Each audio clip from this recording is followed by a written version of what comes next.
오늘은 에스겔 37장의 말씀으로 하나님의 말씀을 전하고자 합니다. 주일 1부 예배는 새벽 기도의 말씀으로 이어지게 됩니다.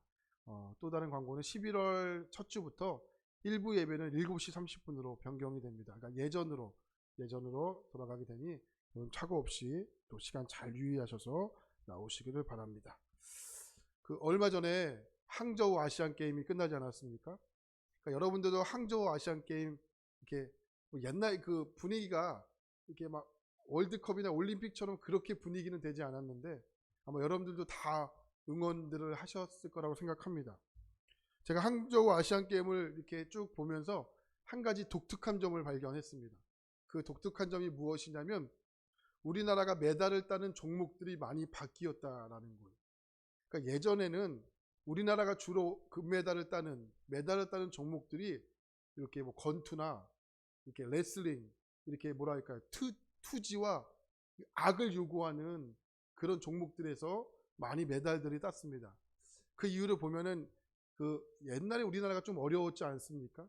그래서 어려움을 가지고 투지와 이 악바리 같은 그런 어떠한 긍지를 가지고 스포츠 경기에 임해서 경기들을 많이 금메달을 땄다면 이번 아시안 게임에서 금메달을 따는 그 종목들을 보면 권투는 하나도 없습니다. 또 레슬링도 없어요. 우리나라의 효도 종목이었던 유도도 없어요. 거의 한 개밖에 없습니다. 우리나라가 금메달을 많이 땄던 종목 중에 하나가 수영이에요. 수영, 또 펜싱, 뭐 이런 것들, 뭐 온라인 게임, 뭐 이런 것들이잖아요. 그러니까 종목이 완전 바뀌었어요.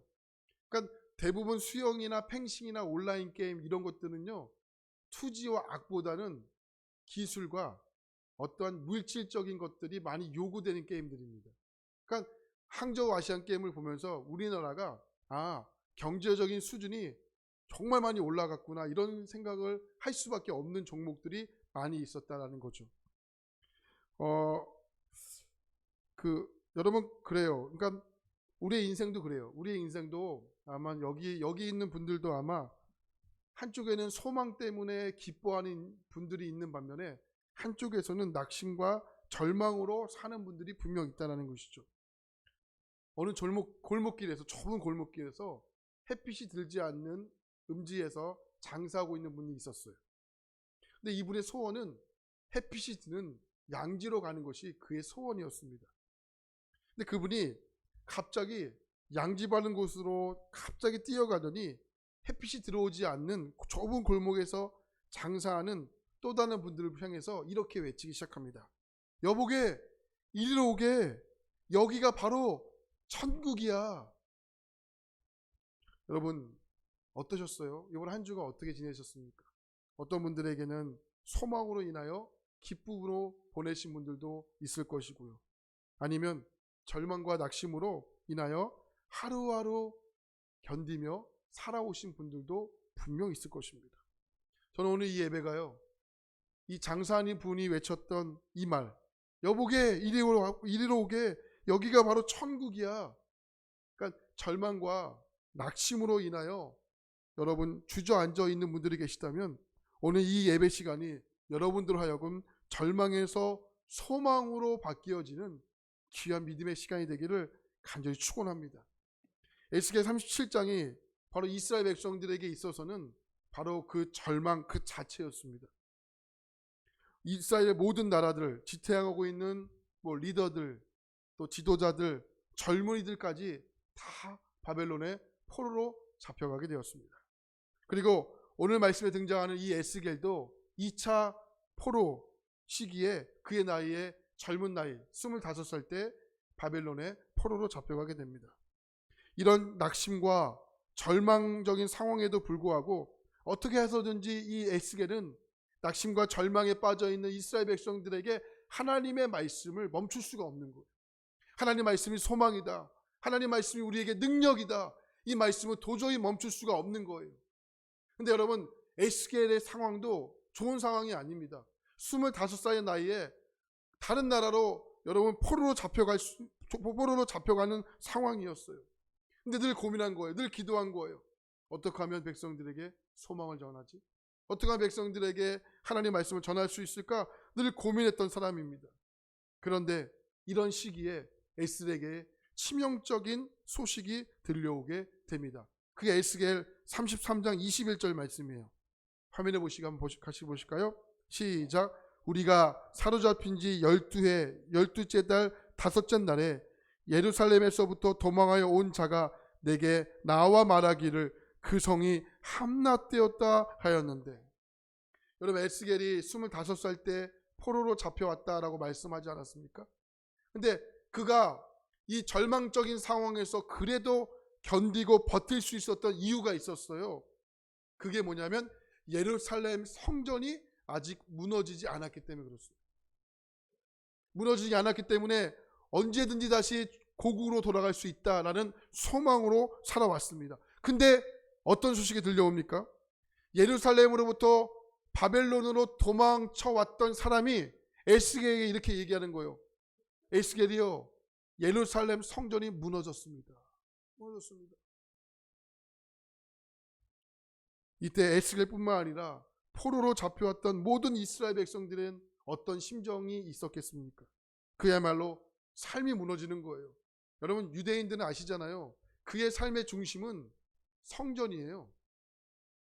그가 집도 아니었고요, 학교도 아니었고, 잘 먹고 잘 사는 것이 그의 삶의 1순위가 아니었고, 그는 언제나 성전이었습니다.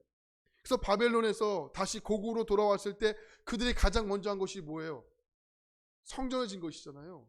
그죠? 수룹바벨, 또 느헤미야, 무너졌던 성전을 다시 만드는 일. 성전이 잘 돼야 우리의 가정이 잘 되고, 성전이 잘 돼야 우리의 삶이 윤택해질 수 있다. 이런 믿음으로 살았던 사람들입니다. 그래서 포로로 잡혀갔지만 그들의 삶의 절망을 이길 수 있는 단 하나의 이유가 뭐냐면 성전이 있었기 때문이에요. 그들은 성전 안에 하나님이 계셨다라고 믿었거든요. 근데 그 성전이 무너진 거예요. 그러니까 삶 자체가 무너진 것입니다.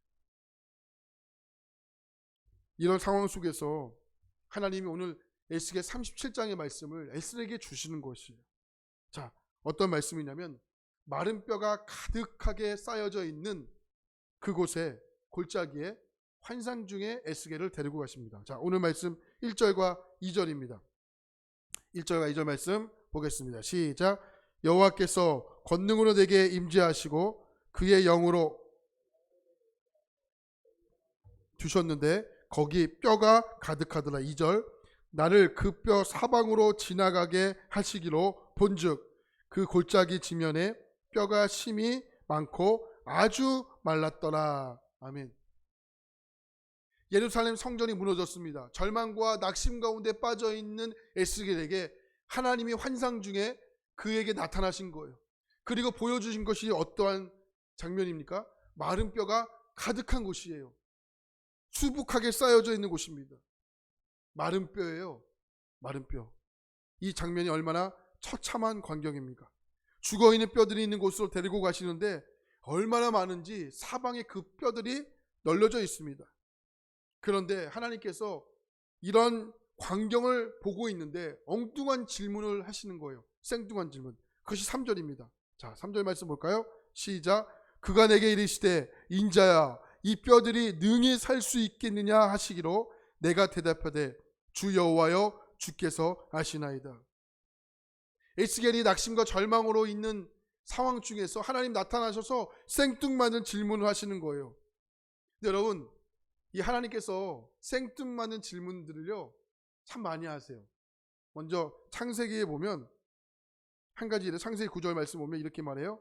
여호와 하나님이 아담을 부르시매 그에게 이르시되 내가 어디에 있느냐. 여러분 그거 아세요?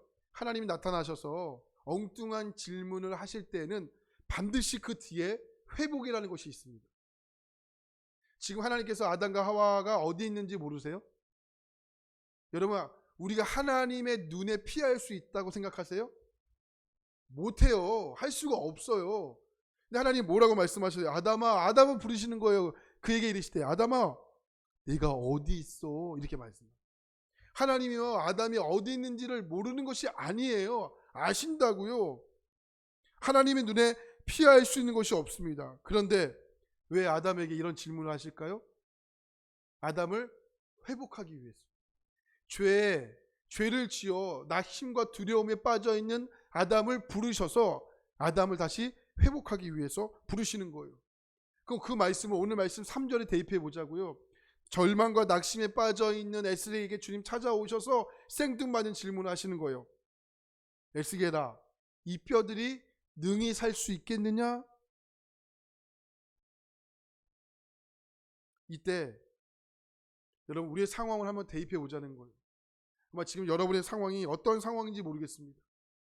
여러분의 상황이 정말 에스겔이 가졌던 낙심과 절망으로 나라가 무너지고 여러분의 삶이 무너져 있는 상황에 있을지라도 여러분 이 땅을 살다 보면 의도치 않는 일도 벌어질 때가 있잖아요. 여러분의 삶이요, 잘 생각해 보십시오. 어떤 분들은 지금 여기 90세를 사셨던 우리 권사님들도 계시고요, 70세를 또 80세를 또 60세를 사셨던 분들이 참 많이 있으신데요. 여러분 지금까지 살아오셨을 때 여러분들이 의도했던 일들이 다 많으셨습니까? 의도치 않는 일들이 많으셨습니까? 의도치 않는 일들이 많으셨어요. 네. 의도치 않는 일들이 참 많았습니다. 그리고 참 무너진 일들이 얼마나 많이 있었습니까? 여러분 앞으로 살아갈 때도 그런 일들을 많이 마주하게 될 것입니다. 그때 우리가 하나님 앞에 이런 질문을 할 수 있어야 되죠. 자꾸 이런 질문을 떠올리셔야 됩니다. 호성아, 이 뼈들이 능히 살 수 있겠느냐? 호성아, 이 뼈들이 능히 살 수 있겠느냐? 근데 여기서 한 가지 우리는 질문해야 돼요. 왜 하필이면 하도 정말 많은 것 중에 왜 뼈일까? 왜 뼈일까? 그 대답이 11절에 나와 있어요. 자, 오늘 말씀 11절 말씀을 같이 볼까요? 하나님을 경외하는 마음으로 정말 함께 읽겠습니다. 시작. 또 내게 이르시되 인자야, 이 뼈들은 이스라엘 온 족속이라. 그들이 이르기를 우리의 뼈들이 말랐고 우리의 소망이 없어졌으니 우리는 다 멸절되었다 하느니라. 여기 뼈를 가리켜 누구라고 표현하고 있습니까? 이스라엘 온 족속 이렇게 표현하죠. 근데 그 뼈들이 어떻게 되었습니까? 다 말라버렸습니다. 여기 말라졌다라는 표현이 히브리어로 야바시라는 단어예요. 야바시. 이 야바시라는 단어가 뭐냐면 정말 소망이 없는 상태예요. 죽을 수밖에 없는 상태를 가리켜 야바시라고 이렇게 부릅니다. 여러분 잠언 17장 22절 말씀을 보니까 이 단어가 또 등장하는데 이렇게 말해요. 마음의 즐거움은 양약이라도 심령의 근심은 뭐를 마르게 한다? 뼈를 마르게 한다. 여기 나오는 뼈라는 단어가 야바시라는 단어예요. 여러분, 자, 근심한다고 일이 해결되세요? 아니죠. 오히려 근심은 또 다른 근심을 낳고 그 근심이 우리를 더 고통스럽게 만들어 버리지 않습니까? 그것을 비유적으로 말씀하는 것이 잠언 17장 22절이에요.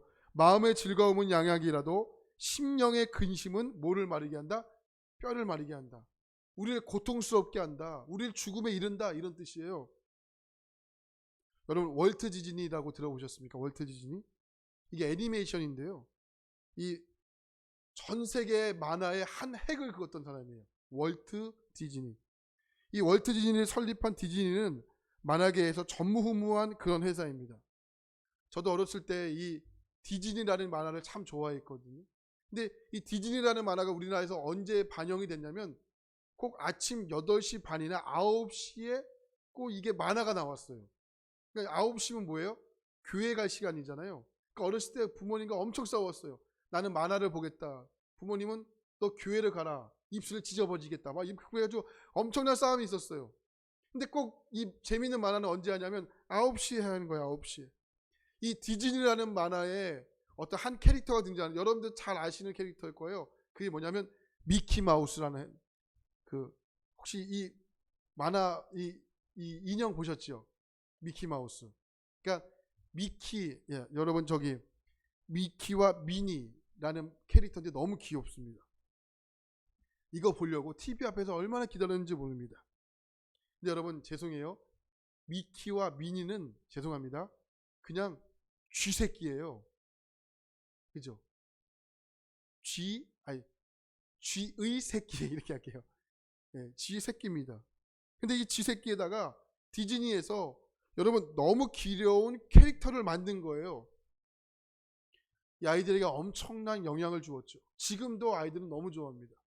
여러분 롯데월드 가면 여기 막 머리끈 이렇게 막 머리띠 해가지고 막 미키마우스 막 이렇게 달고 다니잖아요. 그죠? 사진 막 찍고 막. 근데 여러분 이것을 만들었던 사람이 그 월트 디즈니라는 사람인데, 이 사람이 어렸을 때 너무 가난했어요. 어렸을 때 너무 가난하니까 공부를 못했어요. 학교를 다니지 못했습니다. 근데 이 사람에게 유일하게 할 수 있는 취미가 있는데, 그게 뭐냐면 그림을 그리는 취미가 있었어요. 그러니까 학교 갈 시간에 학교를 가지 못하고 집에서 앉아서 그림을 그리기 시작한 거예요. 그때 그림을 그렸던 그림이 바로 미키와 미니라는 캐릭터였어요. 이 미키와 미니를 그림을 그려서 이 사람이 캐릭터로 만들기 시작합니다. 그리고 이 사람이요, 이것만 만든 것이 아니고 더 많은 것들을 만들기 시작했어요. 여러분 구피라는 거 보셨나요? 구피? 도널드 덕 이렇게 하는 거 있잖아요. 이렇게 하는 거. 네. 시간만 있으면 제가 더 보여드릴 텐데. 예.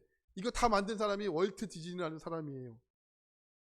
그리고 시간이 지나서 이 사람이 꿈을 꾸기 시작합니다. 아이와 어른들이 함께 즐거워할 수 있는 그 공간을 만들자 해서 뭐를 만들죠? 디즈니랜드라는 놀이공원을 만들어요. 아이들이 너무 좋아하죠. 여러분 아쉬운 것은 뭐냐면, 이것을 디자인하고 꿈꿨던 월트 디즈니라는 사람이요, 디즈니 월드가 개장한 것을 보지 못하고 죽게 돼요. 그리고 그의 아내가 이것이 개장된 다음에 축사를 하게 됩니다. 그러면 이렇게 이야기해요. 내 남편 월트 디즈니는 디즈니 월드가 개장하지 못하고 죽었습니다. 그러나 디즈니 월드를 보지 못해 죽었지만 내 남편은 가장 먼저 본 사람입니다. 그리고 그는 꿈을 꾸었던 사람입니다. 지금 이 말이요, 한 사람의 성공담처럼 들려지십니까? 월트 디즈니의 개장을 보지 못하고 죽었지만 그는 디즈니 월드를 가장 먼저 본 사람입니다. 제가 이 연설을 들으면서, 그 연설의 그 영상을 보면서 한 가지 정말 깨달은 것이 있어요. 그게 뭐냐면, 여러분 우리가 그런 사람이라는 거예요. 비록 절망 속에 있고 소망 없는 속에 있지만 그 절망 속에 우리가 무엇을 보는 사람들입니까? 소망을 보는 사람들이잖아요. 절망과 낙심이 있지만 우리는 소망을 볼 줄 아는 사람들이지 않습니까? 하나님은 우리의 눈에 보이는 현실이 아니라 하나님의 약속인 하나님의 말씀을 볼 수 있도록 우리를 만들었던 사람입니다. 시편 42편 5절 말씀에 보니까 우리에게 이렇게 말씀했어요. 내 영혼아, 내가 어찌하여 낙심하며 어찌하여 내 속에 불안해하는가? 너는 하나님께 소망을 두라. 그가 나타나 도우심을 말미암아 내가 여전히 찬송하리로다. 여러분도 어떤 사람입니까? 절망 중에서도 여전히 찬송하는 사람들입니까? 아니면 결과가 회복되면 찬송하는 사람들입니까? 성경에 나오는 수많은 사람들이요, 결과가 회복된 다음에 찬송했던 사람들이 아닙니다. 비록 내 삶에 낙심하고 내 삶에 불안한 상황 속에 있을지라도 그는 여전히 찬송했던 사람들입니다. 이게 소망 아닙니까? 절망 중에 있지만 우리는 소망을 볼 줄 아는 사람들 아닙니까? 하나님 우리를 그렇게 만들었던 것입니다. 이것이 회복입니다. 하바국은 그의 성경 3장 17절과 17절 19절 말씀에 아주 유명한 말을 해요. 화면을 보고 한번 같이 한번 볼까요? 한번 보겠습니다. 시작. 비록 무화과 나무가 무성하지 못하며 포도나무에 열매가 없으며 감람나무에 소출이 없으며 밭에 먹을 것이 없으며 우리의 양이 없으며 외양간에 소가 없을지라도 19절 시작. 나는 여호와로 말미암아 즐거워하며 나의 구원의 하나님으로 말미암아 기뻐하리로다. 아멘이십니까? 없는 거예요? 없어요. 뭐라고 고백합니까? 없을지라도 없는 거예요. 근데 잘 보십시오. 하박국 선지자가 없는 것 중에서 있는 것을 보기 시작해요. 비록 무화과 나무가 무성하지 못하며 무화과 나무의 열매가 무성하지 못하다는 거예요. 무엇이 있습니까? 근데 무엇이 있어요? 무화과 나무가 있다는 것을 보기 시작하는 거예요. 포도나무에 열매가 없습니다. 그런데 무엇이 있는 거예요? 포도나무가 있다는 것을 보기 시작하는 거예요. 감람나무에 소출이 없으며 밭에 먹을 것이 없으며 우리의 양이 없으며 외양간에 소가 없을지라도 없는 것에 주목하지 않는 거예요. 있는 것을 보기 시작하는 거예요. 감람나무, 밭, 우리, 외양간 이것을 보기 시작하는 거예요. 그리스도인들이 누굽니까? 없는 것 중에 있는 것을 보는 사람들이에요. 절망 중에 소망을 보는 사람들이에요. 그리스도인들은 이런 사람들입니까? 죽음을 보는 사람들이 아니고 부활을 보는 사람들이에요. 그리스도인들이 그런 사람들입니다. 스가랴 4장 6절 말씀 보니까 이렇게 말씀하시죠. 이는 힘으로 되지 아니하며 능력으로 되지 아니하고 오직 나의 영으로 되느니라. 할렐루야. 우리가 그것을 볼 줄 아는 사람들이라고요. 힘으로 된다고요? 아니요. 능력으로 된다고요? 아니라고요. 오직 나의 영으로 되느니라. 오늘 말씀에 등장하는 이 에스겔의 말씀을 빗대어 말씀드릴까요? 주께서 아시나이다. 주께서 아시나이다. 내 눈으로 보면 절망이죠. 내 눈으로 보면 소망이 없습니다. 예루살렘은 무너졌습니다. 마른 뼈입니다. 살아갈 수가 없습니다. 그러나 이는 내 힘으로 되지 않고 능력으로 되지 않지만 성령께서 하신다면 마른 뼈 같은 내 인생에 생기가 불어나 마른 뼈가 아니라 큰 무엇이 되는 거예요? 군대가 되는 거예요. 5절 말씀 보겠습니다. 오늘 말씀 5절입니다. 시작. 주 여호와께서 이 뼈들에게 이같이 말씀하시기를 내가 생기를 너희에게 들어가게 하리니 너희가 살아나리라. 할렐루야. 주님이 말씀하시면 되는 거예요. 생기야 들어가라 말씀하시면 살아나게 되는 거예요. 여러분 절망 중에 있습니까? 저는 오늘 하나님 말씀을 빗대어 선포합니다. 생기가 들어갈지어다. 살아나게 되는 거예요. 그러니 자꾸 절망 중에 절망을 보지 말고 절망 중에 계신 하나님을 보셔야 돼요. 너는 하나님께 소망을 두라. 할렐루야. 여전히 찬송하리로다. 해결되기 때문에 찬송하는 것이 아니고요. 찬송하면 주님이 해결시켜 주는 거예요. 할렐루야. 우리도 마찬가지입니다. 그러니 여러분 오늘 우리에게 필요한 것이 있다면 뭐예요? 회복되기 위해서 필요한 거 있다는 것이 뭡니까? 잘 먹고 잘 쉬어야 되죠. 그러나 하나님의 자녀에게 회복은 하나님께서 주시는 은혜의 사모함이 있어야 됩니다. 엘리야를 보십시오. 엘리야가 낙심과 절망 중에 광야로 나갔잖아요. 근데 하나님 먼저 그를 먹이십니다. 그를 먼저 먹이세요. 근데 먹이시는 것을 끝나지 않고 왜 먹이셨습니까? 호렙산에 가기 위해서 먹이신 거예요. 그의 삶을 윤택하기 위해서 먹이신 것이 아니고 호렙산에 가기 위해서 주님이 먹이신 거라고요. 할렐루야. 여러분 주님의 방법은 호렙산에 있는 거예요. 주님의 방법은 은혜에 있는 거예요. 성전에 있는 거예요. 그래서 힘들고 낙심하면 성전에서 멀어지는 것이 아니고 더 주님 앞에 악을 가지고 나오셔야 되는 거예요. 할렐루야. 그것이 회복의 유일한 비결이고 방법입니다. 하나님 다른 방법에 두지 않았어요. 힘으로 되지 않는다고 했잖아요. 능력으로 되지 않는다고 했잖아요. 하나님의 방법은 성령으로 되는 겁니다. 할렐루야. 생기야 살아나라. 생기야 들어가라. 이 생기가 뭡니까? 르하으라는 단어예요. 르하으라는 단어가 뭐냐면 하나님께서 인간을 만드셨잖아요. 뭘로 만드셨어요? 흙으로 만드셨잖아요. 그리고 어디에다가? 그 코에다가 생기를 부어 넣으시잖아요. 이 생기라는 단어가 르하으라는 단어예요. 그러니까 창세기에 나오는 르하으라는 단어가 오늘 에스겔에 나오는 생기, 르하으라는 단어가 똑같은 단어예요. 그러니까 뭐예요?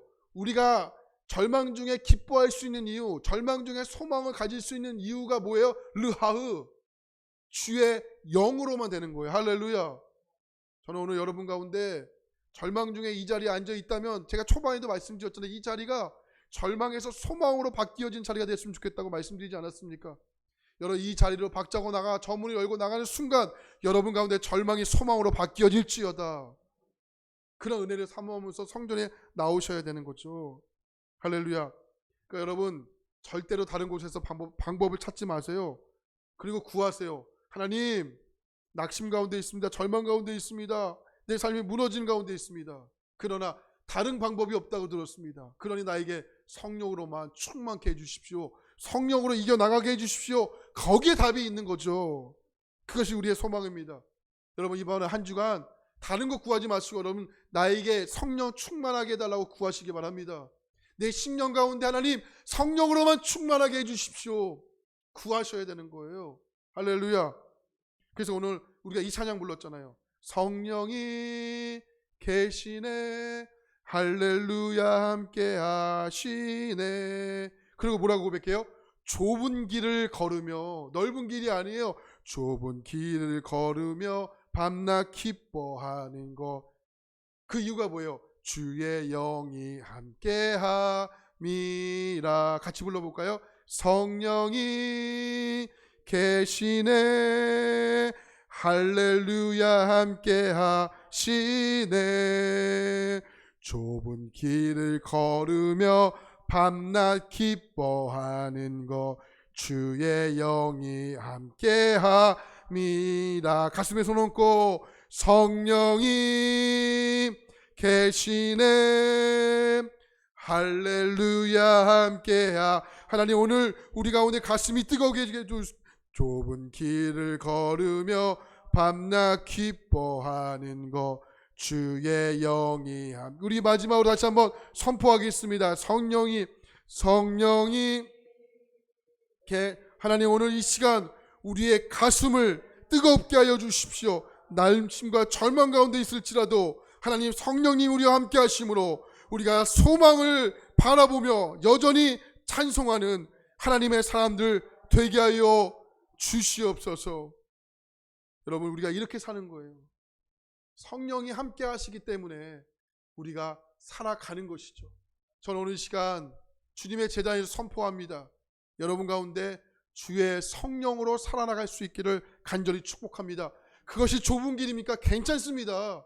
하나님이 안 계시면 좁은 길이 죽음의 장소이지만 하나님이 계시면 그것이 넓은 들, 좁은 들 무엇이 상관이 있겠습니까? 하나님이 계시는데. 여러분, 하나님이 여러분 모르십니까? 아담을 부르시는 주님이 아담을 모르십니까? 뼈들이 죽어 있을 때 하나님이 그 뼈들이 죽어 있는 거 모르십니까? 주님이 말씀하시면 되는 거예요. 뼈들아 살아나라. 생기가 불어오면 되는 거예요. 할렐루야. 여러분, 한 주간 이렇게 승리하고 한 주간 복된 삶으로 살아가시다가 여러분 다시 주님 앞에 나오시는 은혜가 있기를 간절히 축원합니다. 주님 감사합니다.